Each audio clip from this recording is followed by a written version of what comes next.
Bismillahirrahmanirrahim. Assalamualaikum warahmatullahi wabarakatuh.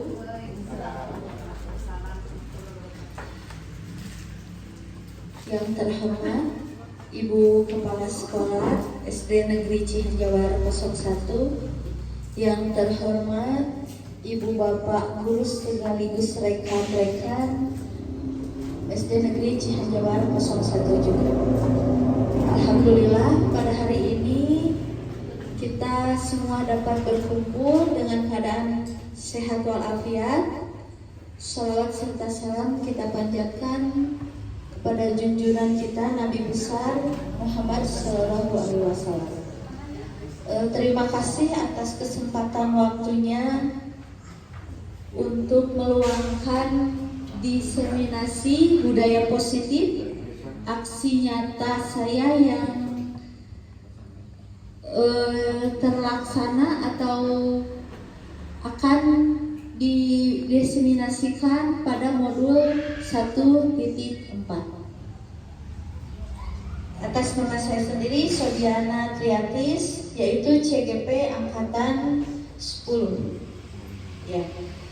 Tujuan aksi nyata ini yaitu membagikan pemahaman dan praktik baik dalam modul 1.4 budaya positif, juga membangun kolaborasi dengan rekan guru untuk menerapkan budaya positif di sekolah.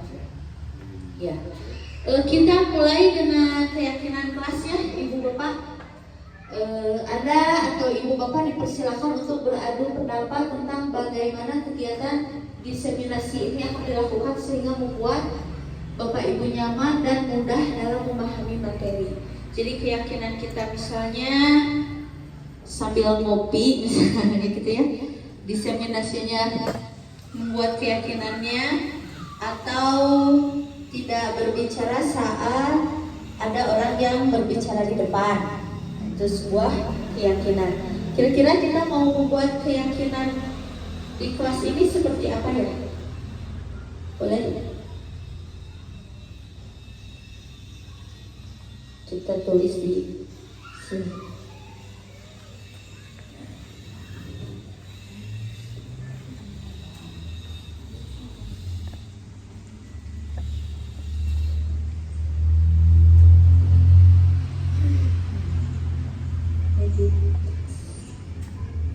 Ya, boleh. Ibu Bapak mangga, mau keyakinan yang seperti apa? Misalnya menghormati, boleh, menghormati pendapat orang lain. Dan jadi nanti akan memberikan pendapat berarti ya Ibu Bapak. Kemudian boleh yang kedua, mau berpikir keyakinan apa lagi?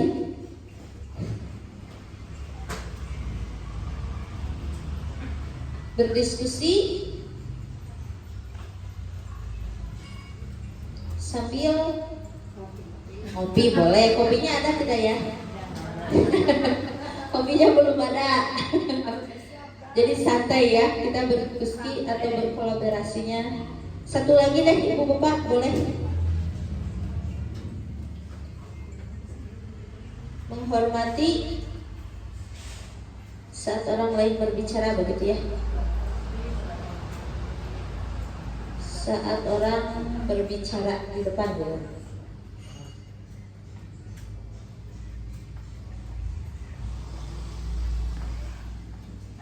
Nah, seperti ini mungkin ya.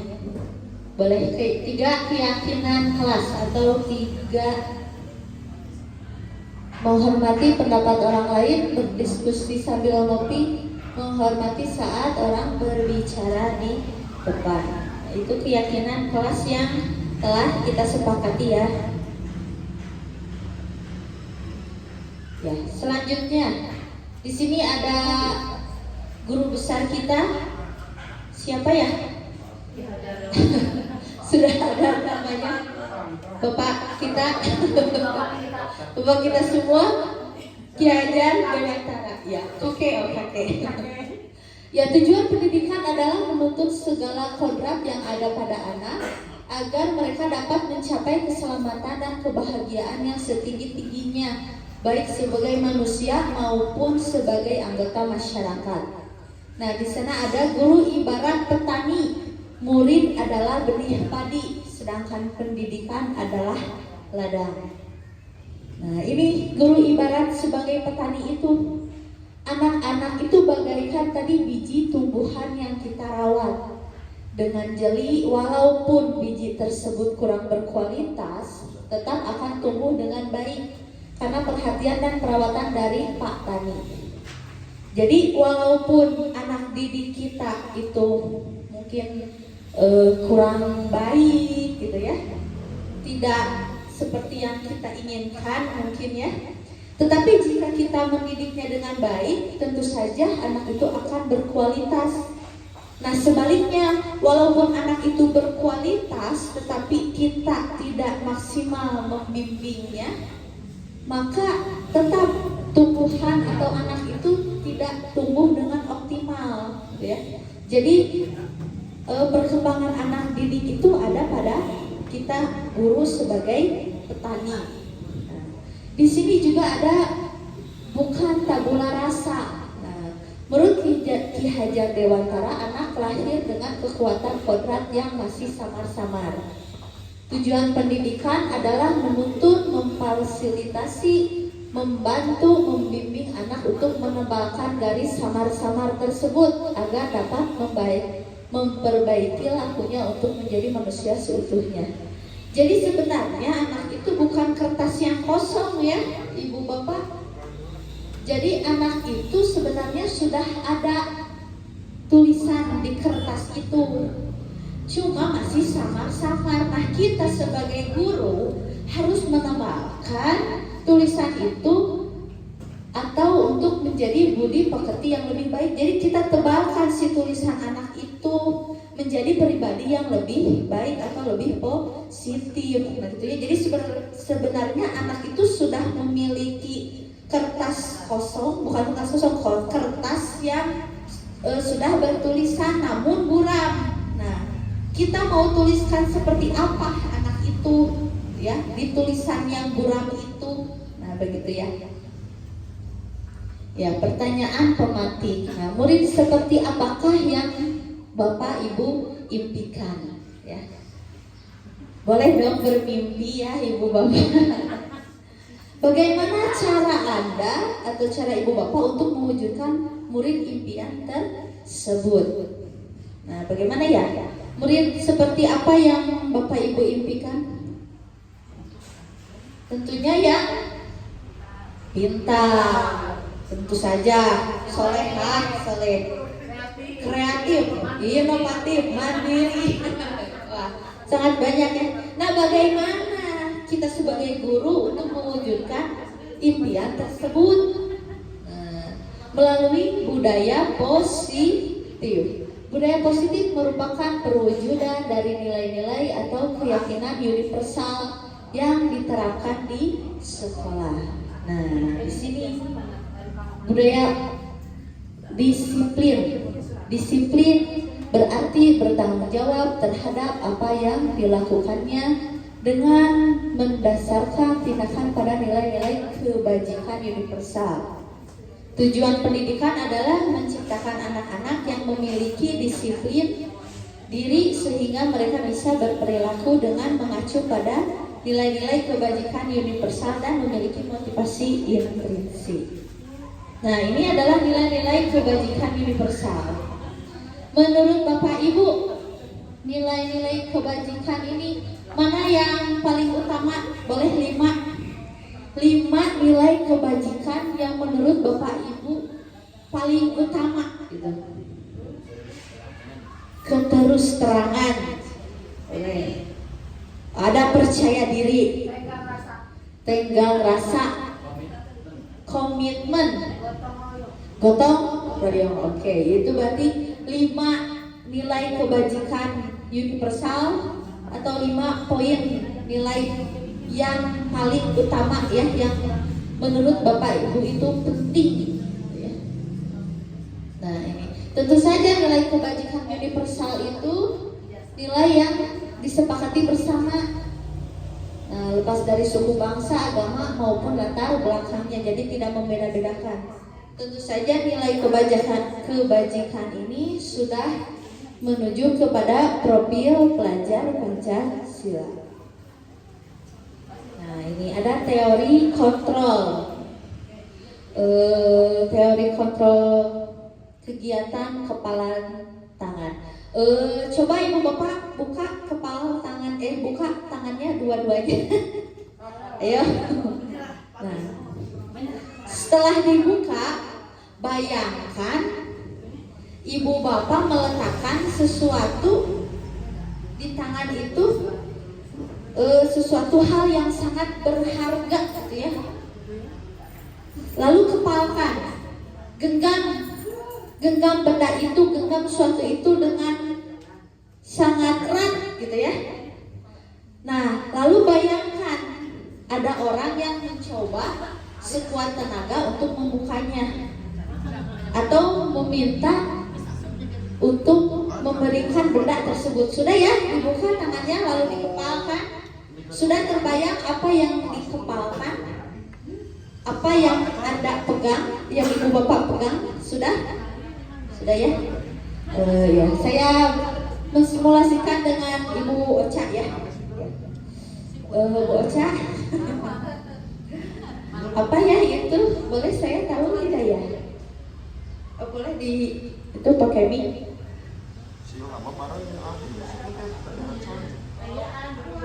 Ada benda berharga gitu, yang orang lain itu tidak boleh tahu apa yang saya genggam itu gitu. Apa ya? Saya boleh tahu tidak ya? Harus berupa benda ya?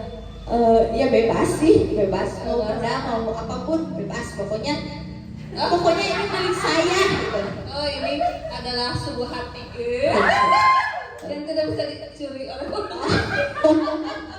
Kira-kira boleh tidak ya saya pinjam gitu? Boleh tidak ya? Tidak boleh, minta izin dulu sama yang punya ya. Harus minta izin dulu. Sebentar saja, boleh tidak saya pinjam sebentar gitu? Tidak bisa ya. Tidak bisa. Nanti saya traktir deh. Saya traktir deh, mau nggak? Lagi diet ya. Oh, kalau begitu apa ya? Kita kan teman baik gitu ya, kita rekan di sekolah, teman baik di luar sekolah. Masa sih dengan teman sendiri tidak boleh berbagi gitu? Iya, tapi ini kalau hati tidak bisa dibagi ya ibu-ibu ya. Iya. Sebentar saja. Boleh tidak ya? Nanti mau dikembalikan. Oh tidak ya, jadi Tidak tahu kalau punya Pak Anta mungkin bisa dibagi.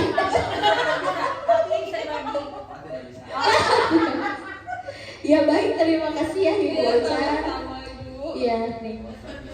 Kita lihat atau mengulang simulasi antara saya dengan Ibu Ocha. Jadi apa barusan yang terjadi? Apakah Ibu Ocha memperlihatkan kepalanya atau tidak? Tidak ya. Apa alasannya? Apa ya? Tidak bisa dibagi. Jadi yang Jadi yang bisa mengendalikan diri sendiri itu adalah ya diri kita sendiri, pribadi kita sendiri. Kita berpegang teguh gitu ya. Walaupun ada orang lain meminta atau walaupun memaksa gitu ya. Apalagi ya itu selain memaksa teh barusan membujuk gitu ya, membujuk, tetap dia tidak mau memberikannya karena dia punya kontrol sendiri gitu ya. Jadi diri kita sendiri yang bisa mengontrol ya. Nah, gini. Motivasi yang diharapkan adalah tentu saja motivasi intrinsik di dalam diri murid. Nah, ini ada 3 motivasi perilaku manusia.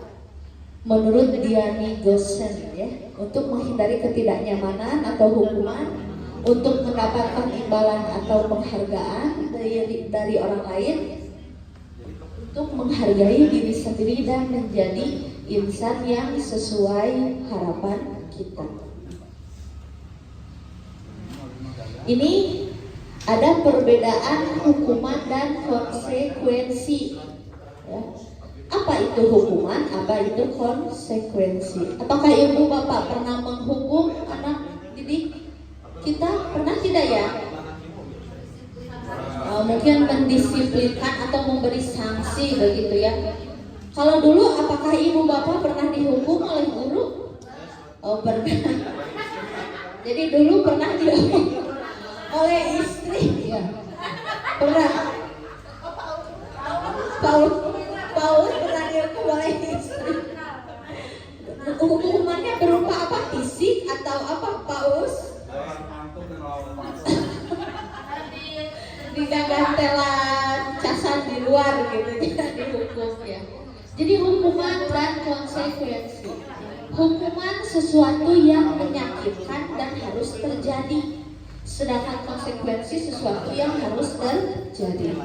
Hukuman membuat anak sakit fisik maupun hati untuk jangka waktu yang lama, sedangkan konsekuensi membuat anak merasa tidak nyaman dalam jangka waktu pendek.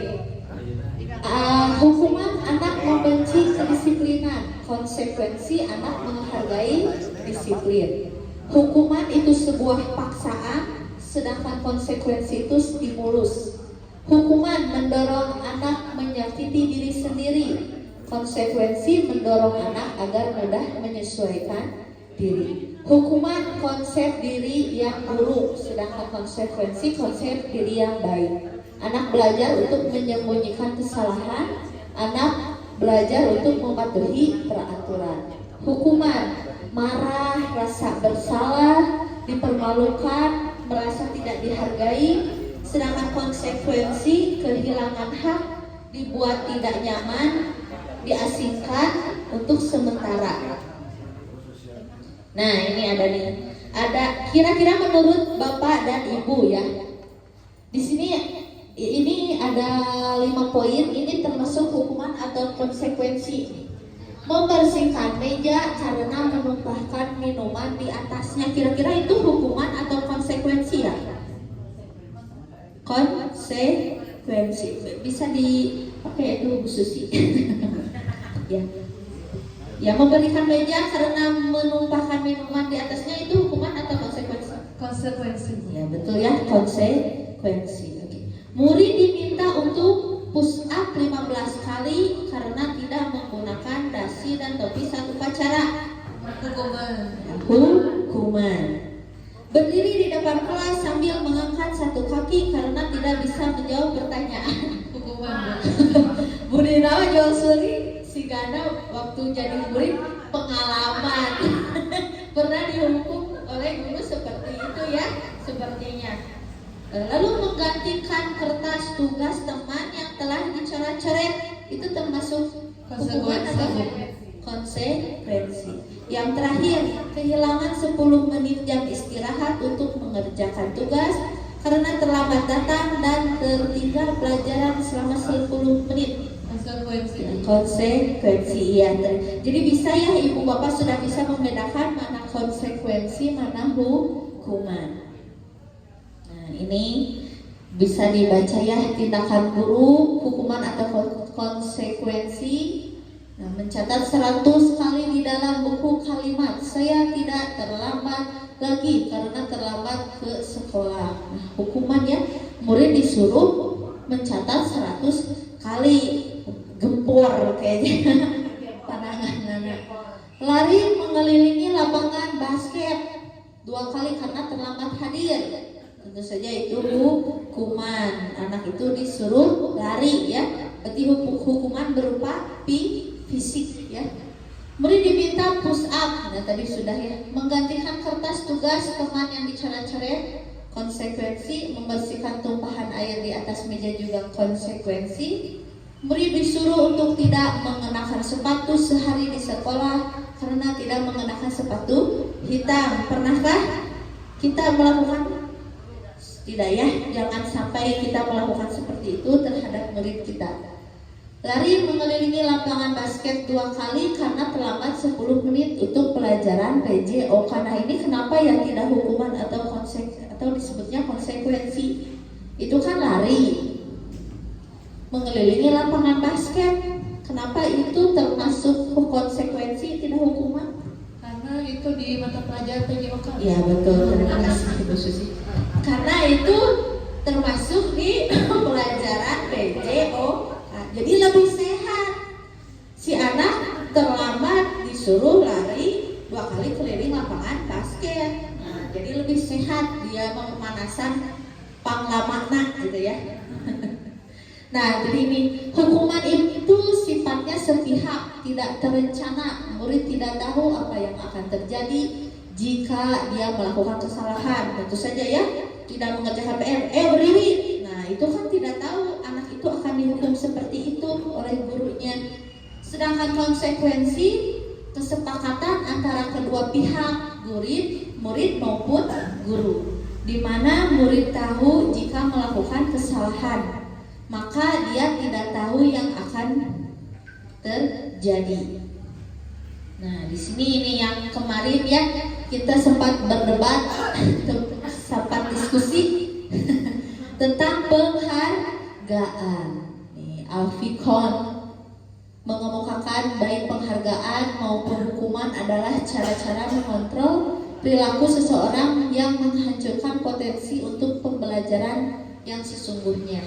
Menurut Kohn, secara ideal tindakan belajar itu sendiri adalah penghargaan sesungguhnya. Nah, itu jadi penghargaan itu seperti hukum ya sekarang mah.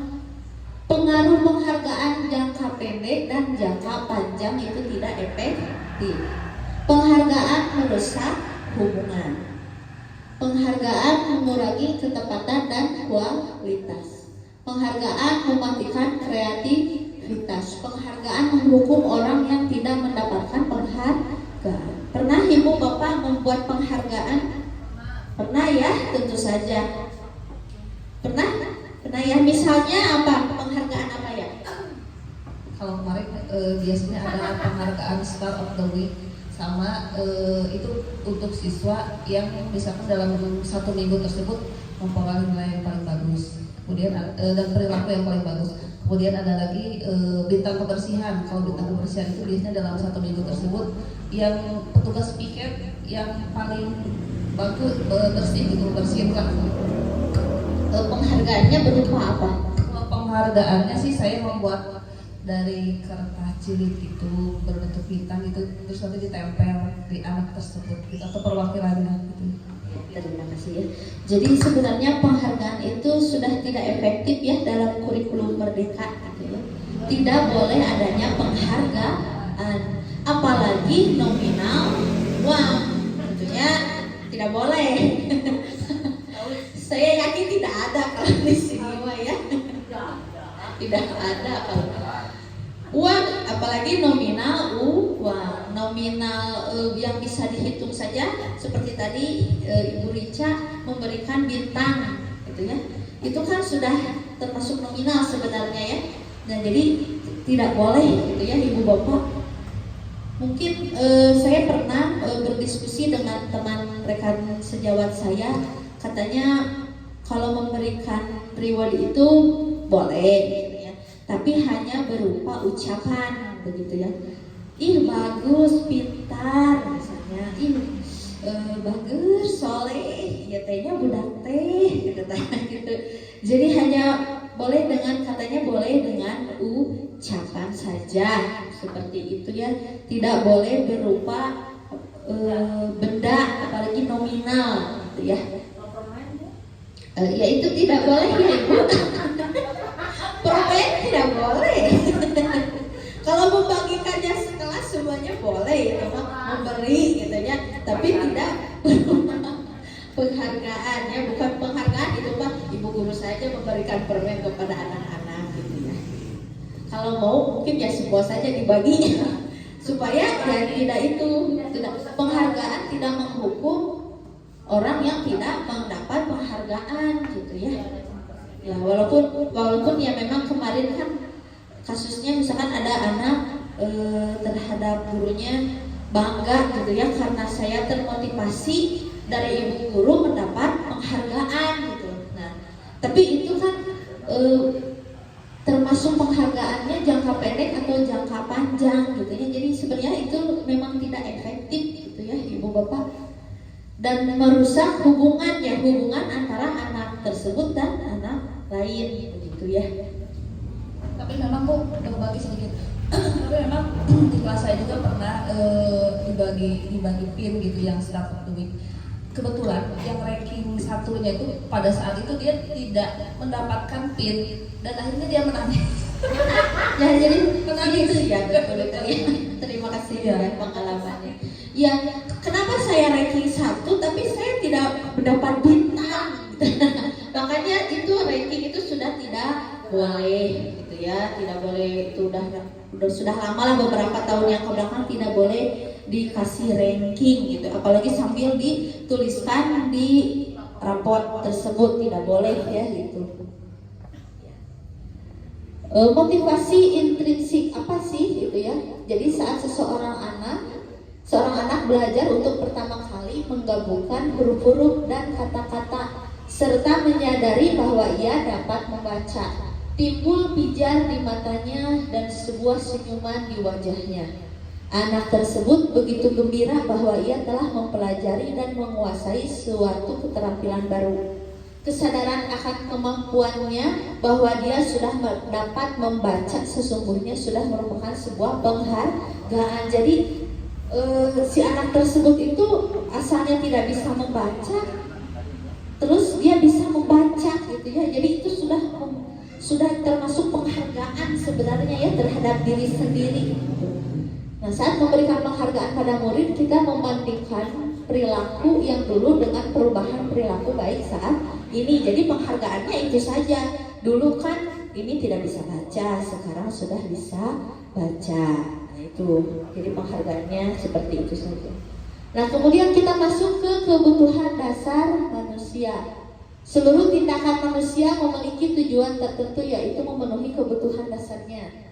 Perilaku buruk adalah respon tidak terpenuhinya kebutuhan dasar, namun tidak tahu cara menyampaikannya. Nah ini 5 kebutuhan dasar manusia. Nah apakah kita manusia?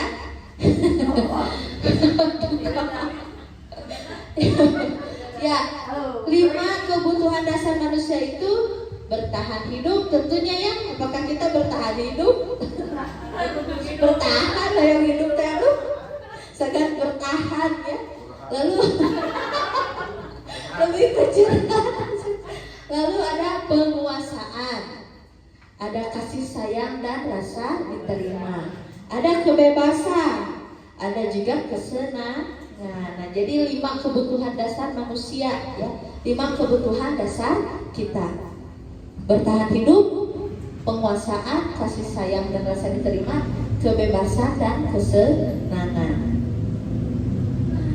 Ini ada 5 posisi kontrol guru: penghukum, pembuat rasa bersalah, teman, pemantau, manajer. Nah, kira-kira ibu bapak termasuk kontrol yang mana ya? Manajer. Mana lagi? Pemantau. Apalagi yang mana? Paus. Mana penyaman? Teman, temannya balap CS gitu ya, soulmate, bestie. Bagus yang mana bagus? Oh teman, bagus, best friend forever. Jadi guru dengan murid bestie, best to the best gitu ya. Jadi alhamdulillah tidak ada penghukum dan pembuat rasa bersalah. Seperti apa sih gitu ya? Nah ini ya, di sini ada 5 posisi kontrol. Nah ada identitas gagal itu penghukum dan pembuat orang merasa bersalah.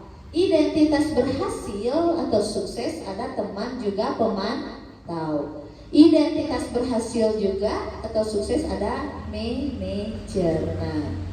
Nah, lihat guru berbuat. Nah, kalau penghukum itu menghardik atau menunjuk, gitu ya, kamu, gitu ya, kamu ini, gitu ya. Untuk menyebut dasar kamu, bla bla bla,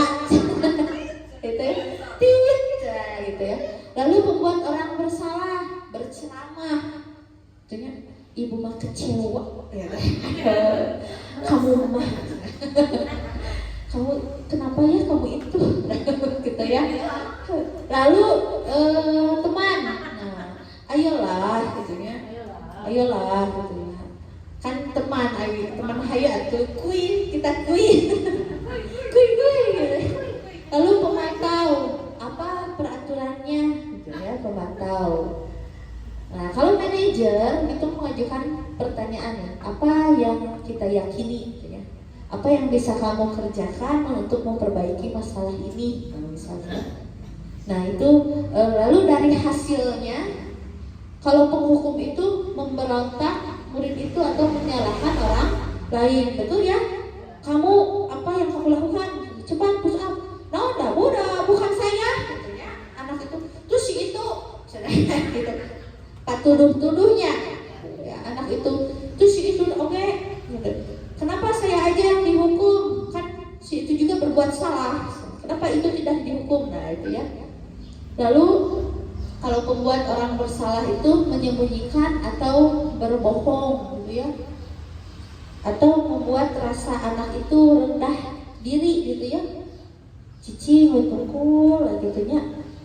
Lalu teman, nah murid, saya pikir bapak atau ibu guru sebagai teman saya, nah itu ya. Kalau pemantau, murid meletakkan guru, peraturan dan hukum di dunia berkualitas atau menyesuaikan diri. Kalau manajer menguatkan pribadi, murid meletakkan dirinya sebagai individu yang positif dalam dunia berkualitas. Nah, dampak pada muridnya itu kalau penghukum itu tentu saja si anak itu nanti akan mengulangi kesalahannya, ya. Karena ingin diperhatikan teh akannya ke guru nanti yang diperhatikan dari gitunya orang kiri gitu dah. Lalu kalau membuat orang merasa bersalah itu merasa gagal dan rendah diri. Kalau teman tergantung atau tidak mandiri. Nah, pemantau itu menitik beratkan pada sanksi atau hadiah untuk dirinya. Kalau manajer mengevaluasi diri bagaimana cara memperbaiki diri. Jadi waktu kemarin atau tahun kemarin pernah ya saya juga menerapkan diri sebagai teman terhadap murid, gitu ya. Saya rasakan apalagi kalau anak kelas tinggi ya, sebagai teman, gitu ya, enaknya kan sebagai teman. Jadi dia itu mau curhat, gitu. Ibu udah saya mah di rumah kayak gitu. Ibu udah bima bogoh, gitu. So ayah sesi curhat-curhat itu kan teman dan guru dan murid. Nah itu sebagai teman. Nah memang sih itu ada yang merasa anak itu lebih nyaman menganggap teman, gitu ya. Tapi nah itu ketergantungan. Jadi si anak teh nanti itu tergantung terhadap murid tersebut. Jadi nanti itu nggak mau aku mah mau nurutnya karena Ibu Dena misalkan ya. Aku mah Bu Dena we muncul Bu Dena kieu berarti kieu. Nah, aku mah teman Bu Dena gitu kan. Misalkan kan kata saya jangan berisik ya anak-anak, nurut. Tapi saat pergantian guru PAI atau PJOK jangan berisik. Nah, dia tetap akan berisik. Nah, sanes cek Bu Dena dah eta mah Paus misalnya gitunya anu berbicaranya gitu. Dia kan bukan teman saya gitu ya. Nah, seperti itu. Nah, ini penghukum, nada suara tinggi, nah, bahasa tubuh melotot, gitu ya, jari tunjuk-tunjuk. Pernahkah ibu bapak seperti itu?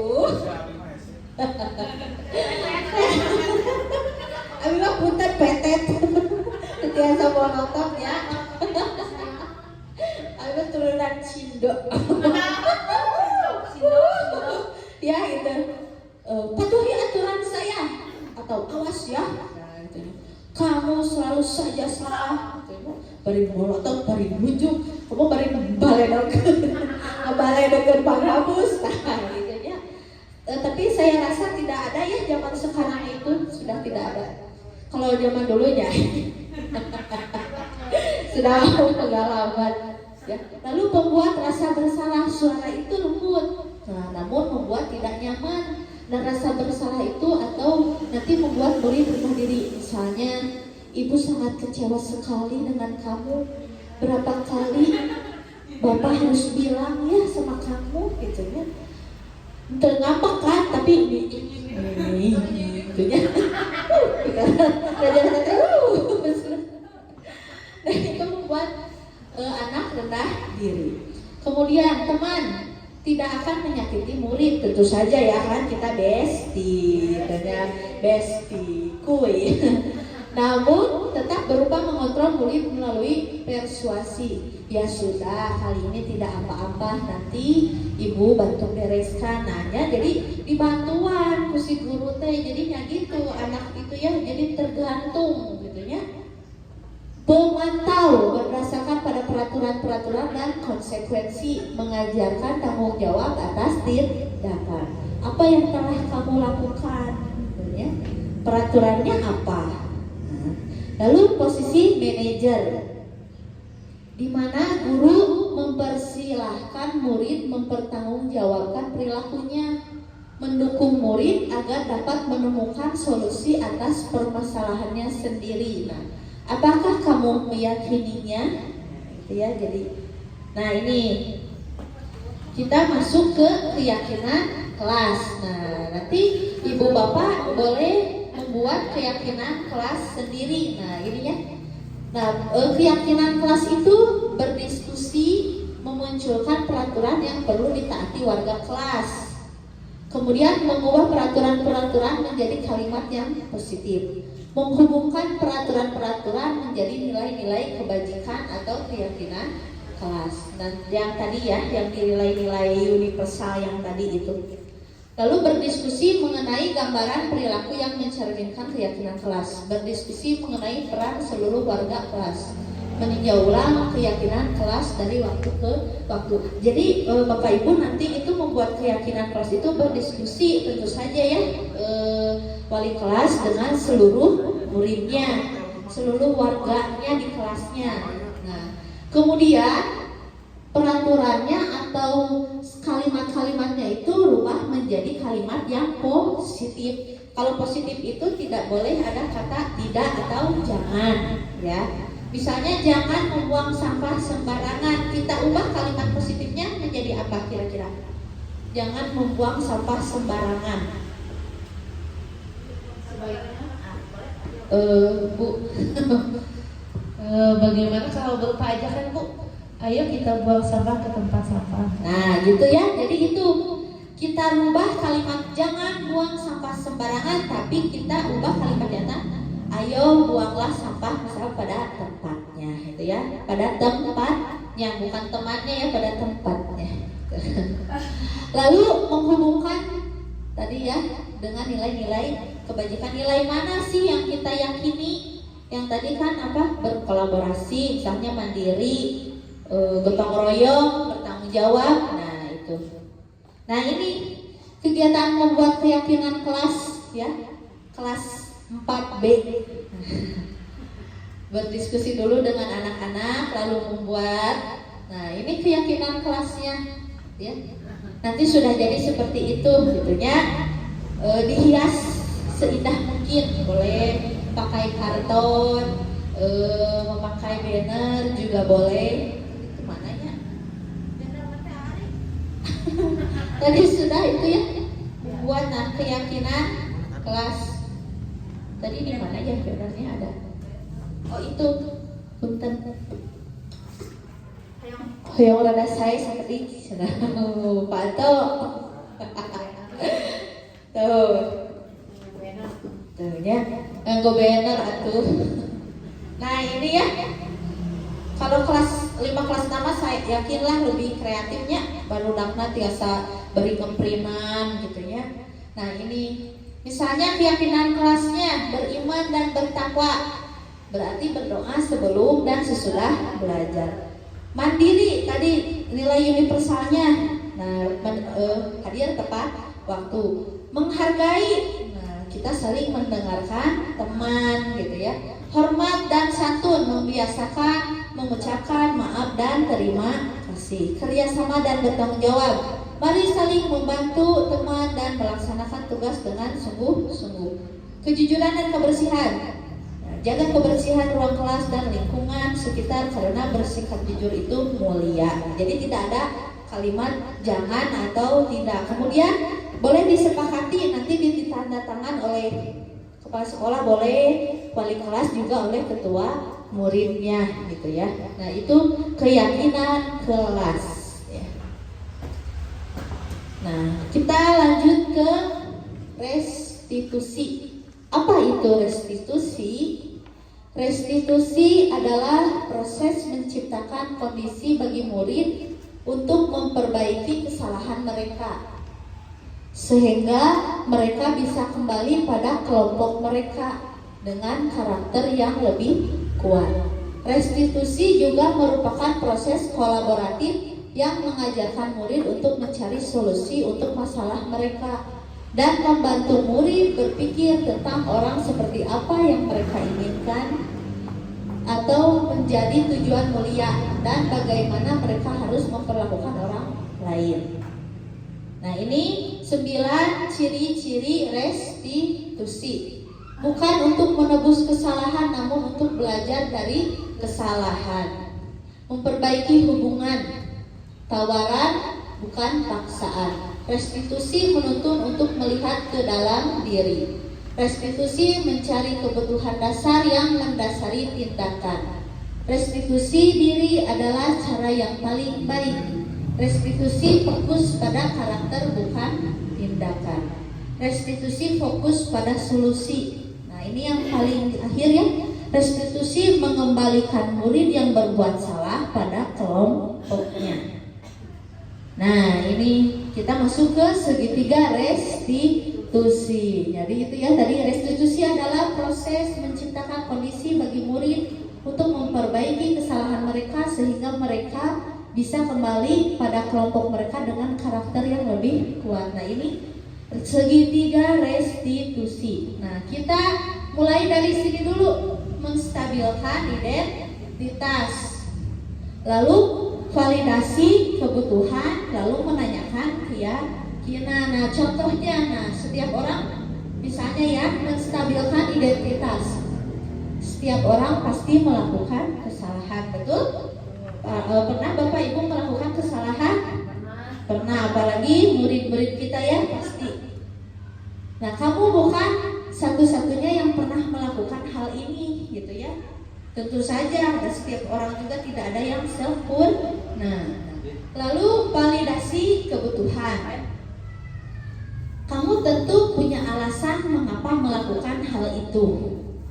Lalu menanyakan keyakinan, nilai apa yang telah kamu yakini atau nilai yang telah kita sepakati tadi gitu ya. Kamu ingin menjadi orang yang seperti apa? Nah, di sini kita berdiskusi tadi masalah segitiga restitusi. Menstabilkan identitas, validasi kebutuhan, menanyakan keyakinan. Nah, di sini kita berdiskusi deh. Nah, Aslan adalah siswa kelas 4. Saat pembelajaran dimulai, Aslan terlihat seperti kelelahan. Ia terus-menerus menguap, kemudian matanya terlihat sangat merah dan tidak ada gairah di raut wajahnya, seperti bukan Aslan yang biasanya. Tidak lama kemudian, setelah pembelajaran selesai, Bu Dena melihat Aslan sedang tertidur. Ternyata selama dalam pembelajaran Aslan ketiduran. Kira-kira apa yang telah dia langgar dari keyakinan kelas yang mereka sepakati sebelumnya? Peragakanlah berbagai posisi kontrol guru dalam menghadapi situasi. Kira-kira apa dulu nih yang tadi ya? Berarti kita peragakan dulu. Nah ini menstabilkan identitas. Kita peragakan dulu. Aslan, apakah kamu tahu mengapa kamu dipanggil sekarang oleh ibu? Iya bu. Nah itu ya, kenapa coba? Tadi saat pelajaran ibu saya ketiduran bu. Loh kenapa ya hal itu bisa terjadi? Iya maaf bu, soalnya saya tidak kuat, ngantuk sekali. Iya, ngantuk itu manusiawi. Betul tidak ya? Kita suka mengantuk? Betul ya? Nah, kita semua pasti pernah tertidur, tapi ini kan masih dalam waktu pelajaran. Iya Bu, aku ngantuk sekali soalnya habis bergadang nonton. Nah, gitu ya. Jadi kita stabilkan dulu identitasnya. Jangan, Aslan bangun. Kenapa kamu tidur? Nah, tidak boleh ya. Bari nunjuk, bari molotot. Bangun, sahur. Ya, kemudian validasi tindakan yang salah kita validasikan dulu. Ibu paham dan memaklumi itu, tapi coba pikirkan apakah tindakan kamu sesuai dengan keyakinan kelas yang kita yakini? Tidak Bu. Apa keyakinan yang kamu langgar? Nah ini ya yang tadi, kebutuhan dasar apa yang tidak terpenuhi, keyakinan kelas apa yang dilanggar, bagaimanakah guru sebagai manajer bisa menyelesaikan permasalahan ini? Tidak fokus saat pembelajaran. Menurutmu apakah fokus pada pelajaran itu penting? Sangat penting Bu. Nah itu. Lalu menanyakan keyakinan yang tadi yang sudah kita sepakati di dalam kelas. Nah betul sekali. Lalu keyakinan apa yang harus kamu lakukan? Harus tetap fokus. Hebat. Nah lalu apakah kamu bersedia untuk memperbaiki masalah ini? Bersedia Bu. Lalu apa yang akan kamu lakukan? Saya harus fokus belajar, tidak tertidur di kelas, juga tidak boleh bergadang Bu. Tepat sekali tindakanmu. Tetap semangat ya. Silakan kembali ke kelas.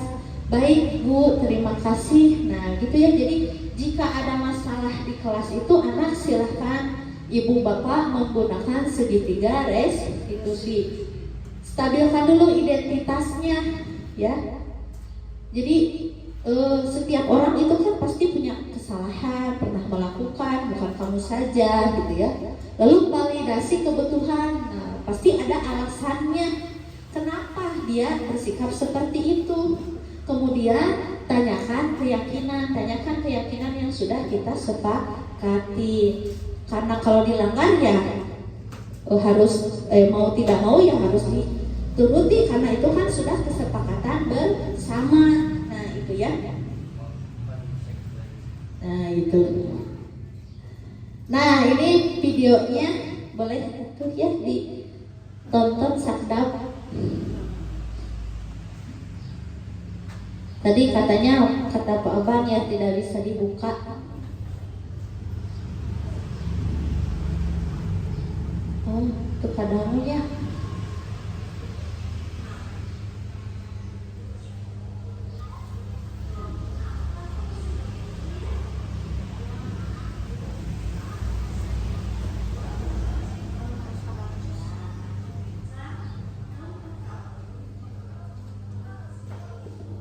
Segitiga restitusi tadi yang dia dah seks.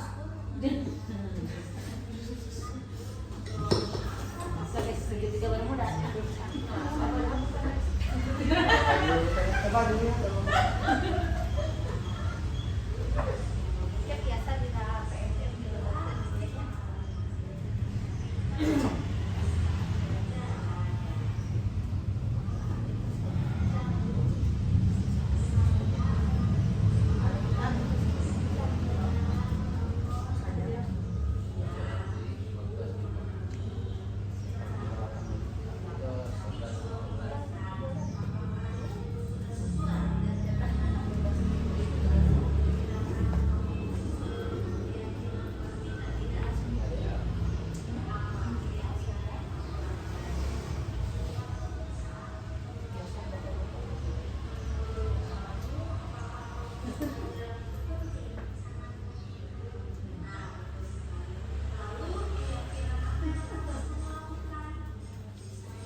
Nah, itu Bapak Ibu Bapak ya, contoh menerapkan segitiga restitusi terhadap anak didik kita di kelas. Ya.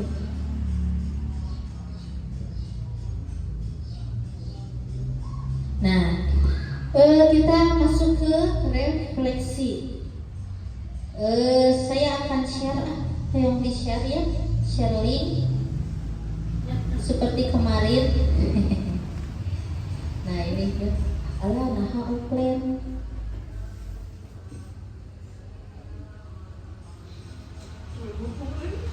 Wifi-nya.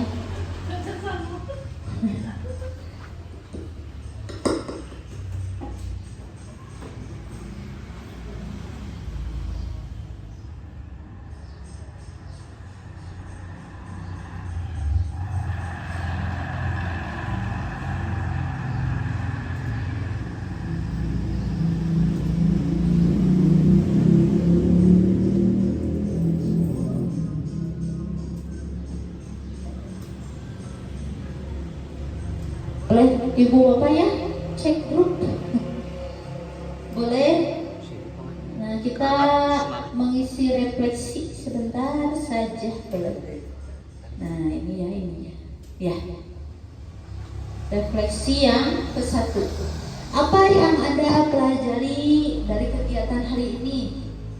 Posisi kontrol apa yang biasa Anda lakukan dalam menghadapi permasalahan di sekolah? Nah, yang tadi ya, yang 5 posisi kontrol guru, Ibu Bapak biasanya kemarin itu menerapkan posisi yang mana, gitu ya.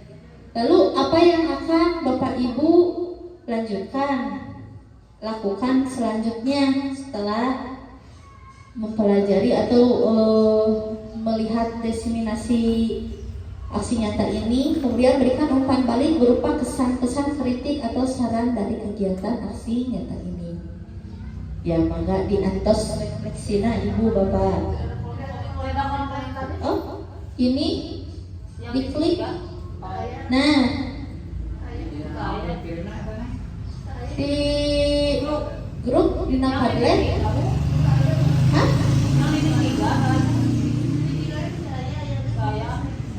Salin nama bagian.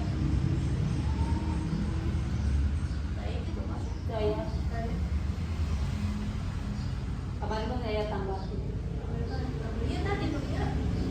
Dino ieu tambahkan. Oh, Itu ulang.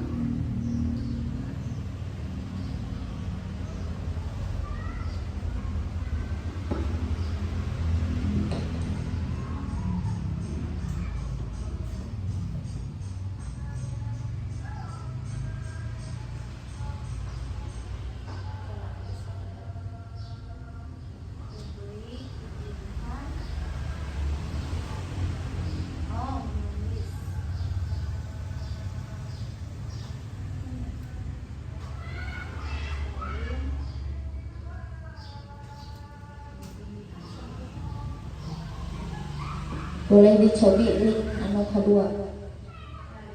Nah, itunya lopat berarti tadi mah.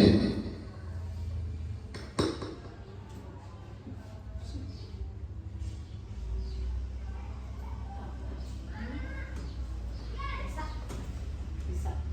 Biasa. Biasanya. Ini boleh ditambah di sini nih. Ya.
Ya, ini sudah ada beberapa ya Bapak Ibu menjawab refleksi dari kegiatan ini. Apa yang Anda atau Bapak Ibu pelajari dari kegiatan ini? Ya. Belajar menjadi guru yang dapat mengelola kelas dengan baik, pengelolaan kelas dan manajerial kelas, keyakinan kelas. Seorang guru dapat bertindak sebagai manajer tentang cara melakukan kontrol dan pengelolaan kelas yang baik. Lalu posisi kontrol apa yang Anda lakukan dalam menghadapi permasalahan di sekolah? Nah, ini sudah menjawabnya sebagai guru yang mampu memahami kebutuhan murid, guru sebagai manajerial yang mampu mengayomi siswa, sebagai manajerial untuk siswa, manajer ya, jadi sebagai manajer. Lalu apa yang akan Bapak Ibu lanjutkan selanjutnya? Membuat kesepakatan kelas sebagai tindak lanjut dari masalah yang dihadapi, membuat keyakinan kelas berdasarkan kesepakatan dengan murid dan memecahkan masalah dengan segitiga restitusi. Saya akan memposisikan diri saya sebagai manajer bagi siswa dan melakukan kontrol kelas dengan melakukan keyakinan kelas. Kemudian belajar terus tentang posisi kontrol dalam kehidupan sesungguhnya. Lalu yang terakhir, berikan umpan balik berupa kesan-kesan kritik atau saran dari kegiatan ini. Terima kasih ya Ibu Bapak, aksi nyatanya kreatif dan inovatif.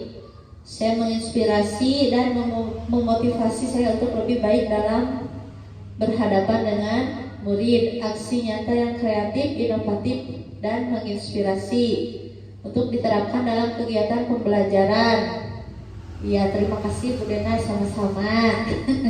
Kegiatan ini sangat menginspirasi, bagus sekali untuk ditiru dan dilaksanakan dalam pembelajaran. Iya, alhamdulillah.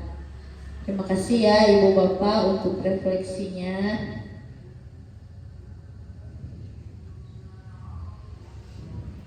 Nah, ya, terima kasih. Salam dan bahagia. Nah, mudah-mudahan Ibu Bapak bisa menerapkan budaya positif ini di dalam lingkungan SDN Negeri Cihanjawar 01 ya. Tentu saja tadi dengan membuat keyakinan di kelas gitu ya. Jadi kesepakatan atau keyakinan apa nih yang nanti akan kita buat di dalam kelas. Jangan lupa untuk berkolaborasi dengan murid, juga merubah kata-katanya menjadi kalimat yang positif. Nah, nanti boleh ditempel di kelas menggunakan karton boleh, atau dicetak dibuatkan banner juga boleh. Kemudian tidak lupa kita sebagai guru mengontrol murid harus dengan posisi manajer, boleh juga dengan posisi pemantau gitu ya. Tapi lebih baik memang manajer kemudian pemantau gitu ya. Jadi tidak dengan teman. Kalau sekarang mah ya, saya juga tidak sekarang mah tidak memposisikan guru dan murid itu bukan sebagai teman tapi sebagai manajer. Manajer. Kemudian tidak lupa menyelesaikan masalah dengan yang mana? Nah, ya seperti ini ya. Ya, dengan segitiga restitusi. Tentu saja tadi menstabilkan dulu, memvalidasikan, lalu menanyakan keyakinan. Ya, mudah-mudahan budaya positif ini bisa berjalan sesuai keinginan kita dan siswa gitu ya. Baik, terima kasih ya Ibu Bapak atas waktunya, atas tanggapannya dan refleksinya. Mohon maaf bila ada kata atau